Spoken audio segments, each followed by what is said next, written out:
Merry meet everyone and welcome back to My Pagan Life as always, and of course welcome to episode 2 of the Summer Vlog 2020. We're going to start off this episode right by torturing ourselves. I actually love working out. I started working out consistently in December. Recently I've been jumping on and off because a lot has been going on, but I've decided to get back on track. Today's workout will be focused on abs because I have not been working out my abs recently, so I think it's about time. So yeah, let's get on to it. Are you still recording? Fridge.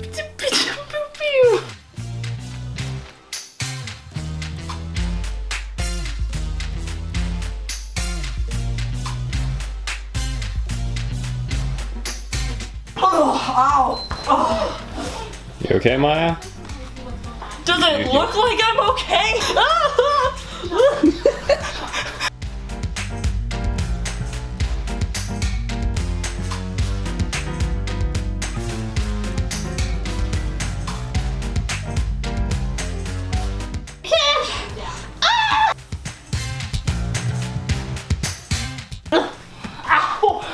Stop it! So that was that for this workout. I think I did a pretty decent job. Also, I forgot to tell you guys how I do my workouts or where I get my workouts from. If you've ever heard of Blogalotti's, then that's it. If you want to check her channel out, she's one of the biggest fitness instructors on YouTube. Go down to the description and you'll find her channel there. Her workouts are genuinely fun and I really like her energy and all that stuff. So yeah, go check her out if you want to get into working out as well. Okay guys, so I know I just made a workout clip and that you saw all of that stuff, but I still like to eat some unhealthy stuff. And what I've prepared for myself now is what my friend affectionately calls quesadillas. I think it's quesadillas. Well, yeah, I don't think it's the regular or traditional version. It's just some cheese and salsa in some tortilla wraps. But I'm gonna dip it in some sour cream and it tastes lovely. Very fatty, probably not the healthiest food ever, but it's an amazing treat, an amazing snack. I just love it so much.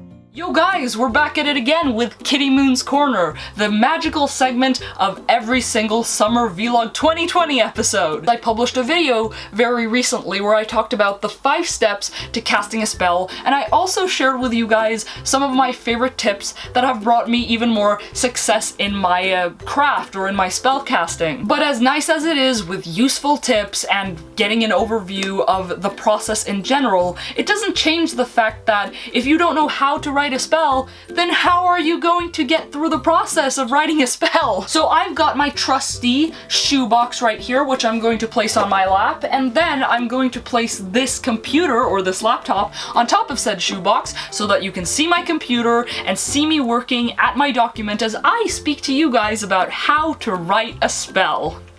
So where do we start with this process? Well, it's quite simple actually. The first thing we do is we create a title for our spell. I have chosen to call my spell Binding Spell for my Birthstone Necklace. And even if you're not looking to create a set in stone title for your spell, it can be a good exercise to just simply understand what it is you want to actually achieve with your spell. And this is where another component comes into play, which is keywords. Now this is a good exercise outside of creating a title for your spell, which I think you should do, either way. We're about to find out what the keywords for this spell is going to be. Let's see. I'm thinking binding, knot. I think knot is a good one. Cord, maybe.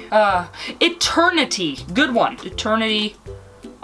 Maybe, soul? No, is that a bit cheesy? spirit, maybe? Yeah, that works. And as soon as you have all those keywords on paper, you can basically use them to plan the rest of the spell. You can use that as your foundation. And to just quickly explain it to you guys, here is what I am doing a spell for. I have my birthstone necklace right here. I don't know if you can see it. Yep, there you go. This is a necklace that I got for my birthday a year ago, which was my 18th birthday, and it's actually made of a real ruby, which is my birthstone. And the reason why I want to do this spell is because I want to basically take this object and bind it to me in a spiritual and magical sense. So now that we've basically defined what our intentions are and what type of spell it is we are going to cast, it's time to think more about the practical aspects of it. And one of the first things that I start thinking about when I'm planning a spell is there some form of scripture that I want to read? Is there some sort of chant that I want to reproduce or create for that specific spell? I would have gone more into depth about that hadn't it been for the fact that this spell is kind of personal, and this is an aspect of the spell that I want to keep to myself. Another thing that I like to consider when writing or preparing a spell is, am I going to involve some sort of herb or crystal or something like that? And this is where research comes into play, guys. I'm a huge advocate of using the internet for finding witchy information. Just remember to take a look at a number of sources and then cross-reference them and see if they have anything in common. You know what? I'm not gonna add herbs for the spell. This is very much an exception. This is not something I typically do. But now that we've talked about that, another relevant question, of course, to ask is, are there other tools that can be involved in the spell? For this spell, I'm kind of tempted to just write chord. I think that's going to be like the central element of the spell. Anyway, let's just quickly move on to the next point, which has got to do with spiritual assistance. Things such as deities, spirit guides, spirits in general, or other energies, or maybe just archetypes in general. Do I really need to say it? Well, yeah, I should probably say it. I love working with the elements. They are sources of energy that I love to work with magically, and I'm probably gonna end up adding them to this spell as well. And those were my main pointers for how to write a spell and prepare a spell. The last thing I just want to quickly glance over a bit is the process in general. When you've gathered all of your information, your goal is to bring it together and create the steps of the spell. I may write something like, introduction, welcome all spirits. Maybe I should just have the object in front of me from the start. Yeah, those are just nitpicks, but you get the point. Start macrame. Macrame. This basically all comes down to personal associations and connotations and whatever. Involve the elements. I'm just jotting down some ideas right now. I'm not going into depth. Maybe I should just end the whole thing by closing the circle, if there will be any circle at all. Probably there will be. I realize that this is looking like really half-baked, but you know, that's planning for you. The planning process is kind of messy, but if you work at it, you will end up with a product that hopefully you enjoy. So that was basically my input as to how you can plan and write your spells. Now, obviously, I'm going to continue working on this, and I have 2 weeks to do it because I am going to do the spell on my birthday, which I am super excited for. Oh yeah, guys, and that is another thing you can actually plan. You can decide what moon phase you want to do the spell on, what day, what exact time, you know, how many times you want to do it. Anything can be involved in the planning process, basically. If you have questions regarding this topic, please make sure to let me know down in the comments below, and I will get back to you as soon as possible, because I didn't really go into any depth here, but I thought it was worth glancing over the process itself of writing the spell and getting a little bit more practical. But yeah, that was it. Thank you guys so much for spending this Kitty Moon's Corner segment with me, and now over to the rest of the episode.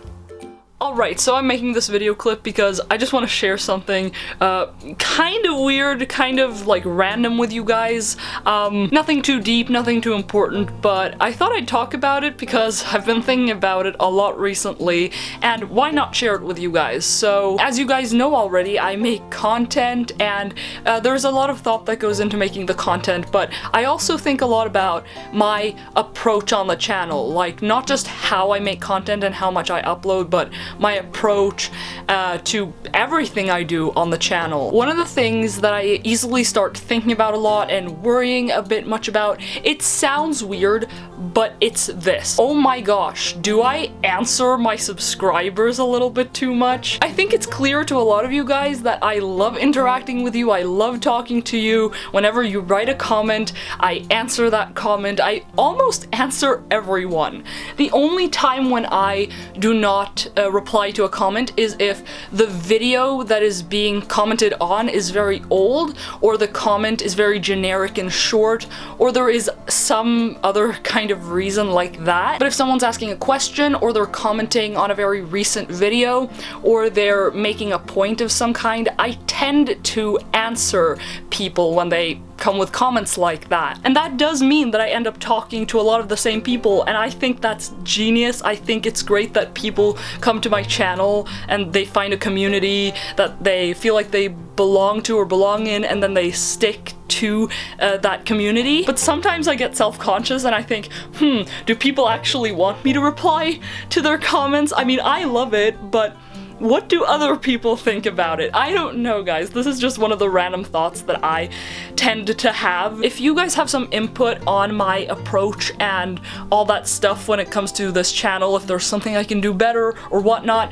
make sure to let me know down in the comments below. Oh, there's also another thing that I keep thinking about, and that is, I ask you guys a lot for, you know, suggestions or requests or whatever. Like, if you have any video ideas or you want me to do anything better with the channel, make sure to leave a comment down below. And the reason why I say that is because I've been saying that all this time that I've spent on the channel, but when I was very new, I did ask a lot of those questions, and I did get a lot of suggestions and requests for videos, but at that point, I was so lacking in knowledge and experience on this path of mine that I just didn't take a lot of the suggestions to heart, because I don't like making videos about stuff that I don't know anything about. I don't like to dive too much into stuff that I don't really have an opinion on, or, you know, if I don't have knowledge about something, why should I make a video about it? There's a reason why I started making those Q videos, so that I could ask questions that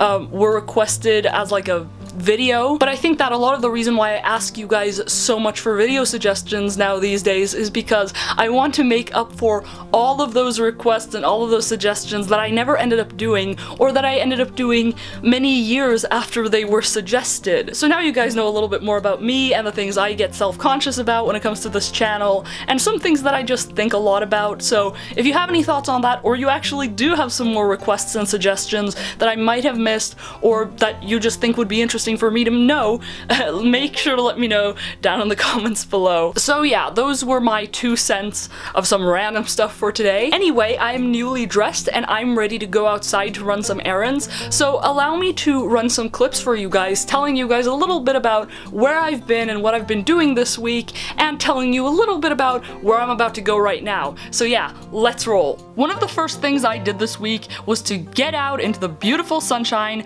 jump on the bus, and go downtown. And I did this because I wanted to get a hold of some nice burritos. It's not a type of food that I eat that often, so I wanted to try it out, and it was pretty okay.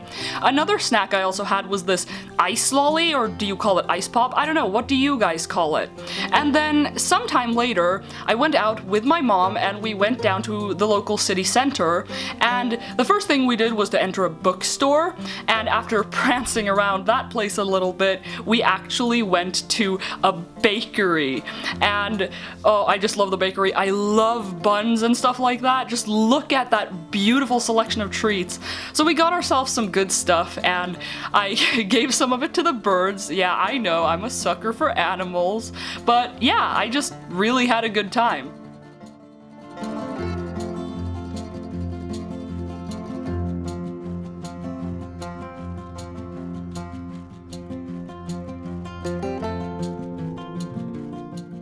So guys, guys, that was episode 2 of the Summer Vlog 2020. I gotta say that we're not that far into the series, but I think it's going pretty well. And of course, as I've already communicated to you guys, if there's anything that I can tweak or change or whatever, if you have any input on that, make sure to let me know down in the comments below. Now this episode is way longer than I expected it to be, so I'm not gonna talk too much more, but I just wanted to leave you guys with a friendly reminder, and that is that if you wish to support My Pagan Life, you can support My Pagan Life through Ko-fi. The link is down in the description below. Make sure to check it out. And also, if you do wish to support the channel financially, but you for some reason can't give money, just another friendly reminder is that make sure to turn your ad blocker off, because I haven't really talked about that too much, but that is something that really helps me. And of course, to like, comment, share, and subscribe for more content on this channel. No matter what situation you're in, no matter where in the world you are right now, I hope you're enjoying this vlog series. I hope you're enjoying the content that I am publishing on this channel, and I thank you so much for whatever support it is that you're contributing to this channel. So yeah, that was it for today's episode, guys, and until next time, blessed be from My Pagan Life.